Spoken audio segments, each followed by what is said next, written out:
This evening I'm using Procreate to plan out the vegetables for the garden in the valley.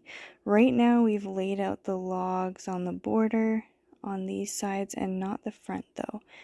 We're keeping the front open so that we can fill all of this in with soil. Today I dumped with the skid steer all the soil for the edge here, and we just used plain old topsoil for this. And we're going to be getting good garden soil for the rest of it. So this line right here is where the fence will be going. The red line is where the logs actually are. We put the logs on the very outside, and then we got this layer of soil in today, and then the brown line is where the fence posts and fencing will be. So we'll have an entrance at the back and an entrance at the front. This is the middle walkway, and you have rows with walkways between them. The orange here are trellises, so we can put arch trellises here, and I have some standing trellises here. The green dots are cabbages, as you can see from the legend.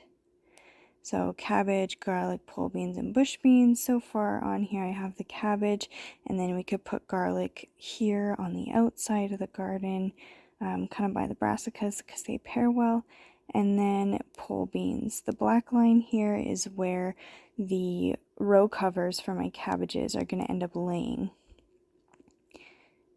And that is all I have so far. I will continue working on this according to companion plants that I research. We actually kind of winged it with our eyes in person. In person, we have it actually in line with the solar panels here.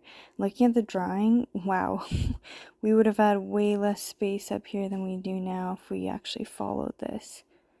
Let me know in the comments how you plan your gardens and if there's anything that you'd like to see that I do with the rest of the garden. The way that we got this is actually from a screenshot using a drone of the actual valley, and what we did is, you see right here, that is a 4-foot level, and we actually just placed that there so that we could create these 4-foot sections and actually plan out the measurements of how big we're making this. So that's how we initially drew this out to plan it for the valley, and in person we tried to copy this.